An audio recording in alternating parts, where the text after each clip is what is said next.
आज की क्लास में आपका स्वागत है।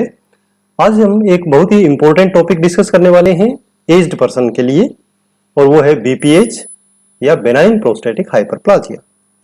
ये लेक्चर आप हिंदी में देख रहे हैं। यदि इसी लेक्चर को आप इंग्लिश में देखना चाहते हैं तो आई बटन पे क्लिक करें, वहां से आपको इंग्लिश लेक्चर का लिंक मिल जाएगा, या आप डायरेक्ट चैनल को विजिट करके भी उसको वीडियो को इंग्लिश में देख सकते हैं। बीपीएच क्या है? बीपीएच का मतलब होता है benign prostatic hyperplasia. Benign means it is not cancerous, it is just enlargement, जिसमें प्रोस्टेट की जो ग्रंथि है वो फूल जाती है, उसका साइज जो है वो बड़ा हो जाता है। प्रोस्टेट क्या है? एक ग्लैंड है जो यूरिथ्रा के यानी मूत्र मार्ग के चारों तरफ होती है, और जब ये एनलार्ज हो जाती है तो जो हमारा यूरिथ्रा है वो कॉन्स्ट्रिक्ट हो जाता है। यहाँ पर इस रास्ते पर दबाव पड़ता है और ये बंद हो जाता है, तो जिससे यूरिन फ्लो के ऊपर असर पड़ता है। यह एज्ड पर्सन की, ओल्ड एज की बहुत ही आम बीमारियों में से एक है। इसमें वैसे कोई प्रॉब्लम नॉर्मली नहीं होती है, बट परेशानी ये पैदा कर देती है कि लोअर जो हमारा यूरिनरी ट्रैक्ट है उसकी कुछ प्रॉब्लम्स आती हैं, जैसे प्रॉपर यूरिनेशन नहीं होना, या पेशाब करने में दिक्कत होना, या बार बार पेशाब आना। ये हम अभी लक्षणों में देखने वाले हैं कि क्या क्या प्रॉब्लम्स हो सकती हैं। और जैसे मैंने अभी बताया कि बहुत ही आम बीमारी है, तो इसको हम कैसे आम मान सकते हैं कि 40 वर्ष से अधिक उम्र के लोगों में ये अक्सर देखा जाता है, और जब वो 60 वर्ष तक पहुंचते हैं तब तक लगभग 50% पुरुषों में बीपीएच हो जाता है, और 85 ईयर्स में तो लगभग 90% पुरुषों को ये प्रभावित करता है। परंतु ज्यादातर में ये एसिम्प्टोमेटिक होता है, इसलिए पता नहीं लगता कि उसको बीपीएच है। कॉजेटिव फैक्टर्स, क्यों हो जाता है बीपीएच? बीपीएच का जो कारण है वो अभी तक अच्छी तरह से समझा नहीं गया है, लेकिन कुछ ऐसे फैक्टर्स हैं जो बीपीएच के लिए उत्तरदायी हैं। जैसे कुछ जो स्टडीज हैं वो ये कहते हैं कि टेस्टिकुलर एंड्रोजन्स जो हैं, जो हॉर्मोन्स हैं, वो इसको होने के लिए प्रेरित करते हैं। जैसे DHT, डाइहाइड्रोटेस्टोस्टेरोन, ये एक हार्मोन है जो टेस्टोस्टेरोन हार्मोन का एक मेटाबोलाइट है, और ये बीपीएच के लिए महत्वपूर्ण मीडिएटर है। बीपीएच के कारणों में एस्ट्रोजन की भी एक बहुत महत्वपूर्ण भूमिका है। बीपीएच आमतौर पर उस समय देखा जाता है जब पुरुषों में एस्ट्रोजन का लेवल बढ़ जाता है, या जो प्रोस्टेट के जो टिश्यू हैं वो एस्ट्रोजन के प्रति ज्यादा सेंसिटिव हो जाते हैं, या डीएचटी के प्रति कम सेंसिटिव हो जाते हैं। बीपीएच के डेवलपमेंट के लिए जो जोखिम फैक्टर्स हैं उनमें कुछ और चीजें भी शामिल की गई हैं, जिसमें धूम्रपान, शराब का अधिक सेवन, ओबेसिटी, कम गतिविधि स्तर यानी सीडेंटरी लाइफ जीना, एक्सरसाइज, वॉकिंग, घूमना ये थोड़ा कम हो जाए, बिल्कुल अगर लेटे ही रहेंगे, उच्च रक्तचाप, हृदय रोग, मधुमेह या डायबिटीज, या एनिमल फैट या प्रोटीन ज्यादा खाना, परिष्कृत कार्बोहाइड्रेट्स ज्यादा लेना, और कम फाइबर वाले आहार, ये अगर लेते हैं तो भी संभावना बढ़ जाती है बीपीएच की। क्या लक्षण होंगे, कैसे पता चलेगा? जैसे अभी मैंने आपको बताया कि बीपीएच बहुत सारे केसेस में एसिम्प्टोमेटिक होता है। 90% ओल्ड एज में 85 के बाद, 85 के बाद बीपीएच होता है, बट पता नहीं चलता, हल्के फुल्के सिम्टम आते हैं, कई बार बिल्कुल सिम्टम नहीं आते, तो डिजीज ऐसे ही हो जाती है, पर एसिम्प्टोमेटिक होती है। बट कभी कभी वो लक्षण थोड़े से माइल्ड या मॉडरेट या सीवियर हो जाते हैं, तब जल्दी पता इसके बारे में लग सकता है। तो वो लक्षण क्या होंगे? वैसे ये कोई बीमारी नुकसान नहीं करती है, ठीक है ना, इसीलिए इसको बेनाइन कहा गया है, बशर्ते कि कॉम्प्लिकेशंस ना हो जाए या सीवियर लक्षण उत्पन्न ना हो जाए, इसके साथ जिया जा सकता है। तो लक्षण क्या होंगे? मूत्र आवृत्ति में वृद्धि, ठीक है, फ्रीक्वेंसी इंक्रीज हो जाती है। जो व्यक्ति दिन में 4 बार यूरिन करता था वो अब 8 बार कर सकता है, 9 बार कर सकता है, या 10 बार भी जरूरत पड़ सकती है। और पेशाब की अर्जेंसी, अर्जेंसी का मतलब है कि वो यूरिन को ज्यादा देर रोक नहीं पाता है, जैसे ही ऐसे महसूस हुआ कि अब यूरिन आएगा तो जल्दी से उसको यूरिन करना पड़ता है, तो उसे हम बोलते हैं अर्जेंसी। और नोक्चुरिया, रात में अधिक पेशाब, बार बार पेशाब आता है, रात में नींद बहुत डिस्टर्ब होती है, ठीक है ना, ये एक परेशानी की बात है। कि बार बार नींद टूटती है पेशाब करने के लिए, और कई बार ये कंडीशन हो जाती है कि पेशाब शुरू करने में दिक्कत आती है। ठीक है ना, एक बार पेशाब शुरू हो गया, इनिशिएट हो गया, तो कंप्लीट उसको अवॉइडिंग कर सकते हैं, बट इनिशिएट करने में दिक्कत आती है तो उसको कहते हैं पेशाब शुरू करने में प्रॉब्लम होना या झिझक होना।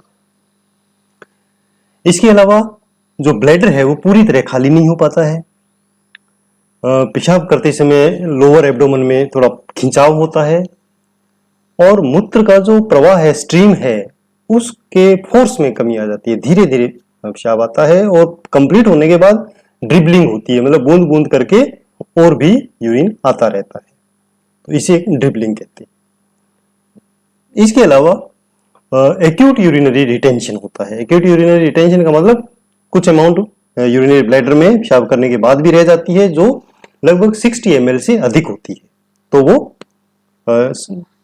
एक्यूट यूरिनरी रिटेंशन होगा, और इससे भी ज्यादा हो लंबे समय तक तो वो क्रोनिक यूरिनरी रिटेंशन कहलाएगा।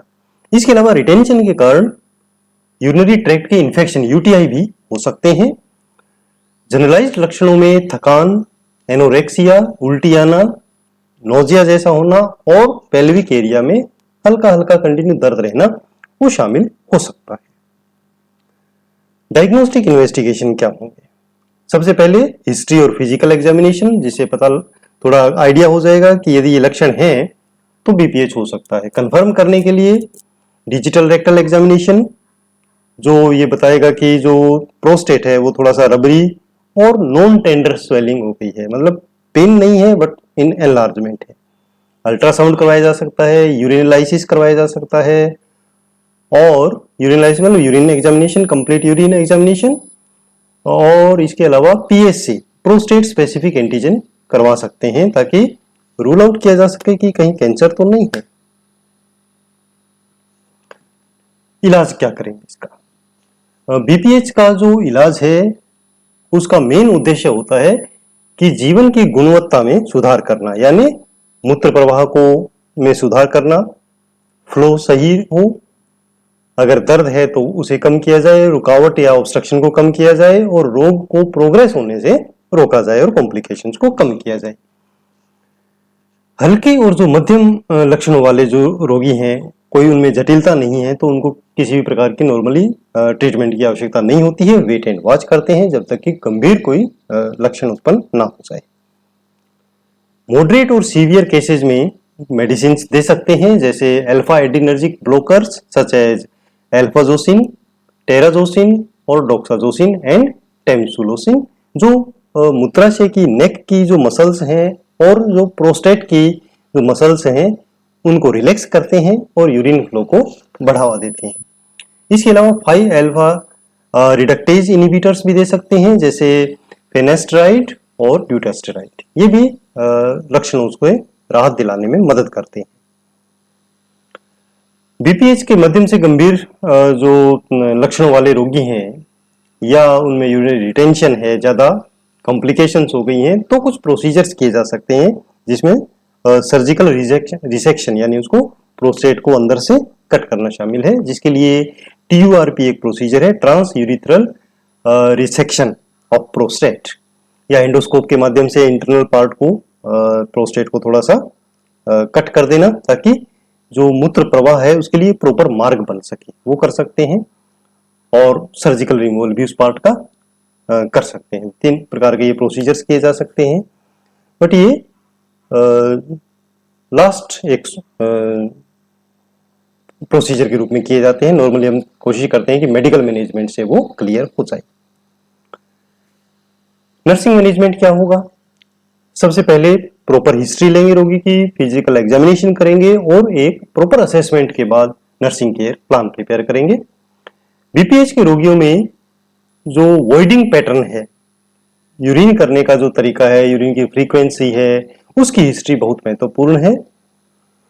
रोगी को एनकरेज किया जाता है कि जो प्रॉब्लम उसको आ रही है उसके बारे में डिस्कस करे, उपचार और जो भी प्रक्रियाएं होनी है उसके बारे में जो भी उनकी चिंताएं हैं उनको डिस्कस करे और उनको चिंताओं को दूर करने का प्रयास करे।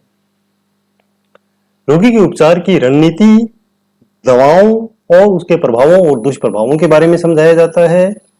कब तक मेडिसिन चलेंगी, क्योंकि ट्रीटमेंट कंटिन्यू चलता है, तो उनके बारे में बताते हैं। क्लियर जो भी डाउट है उनको क्लियर किया जाता है।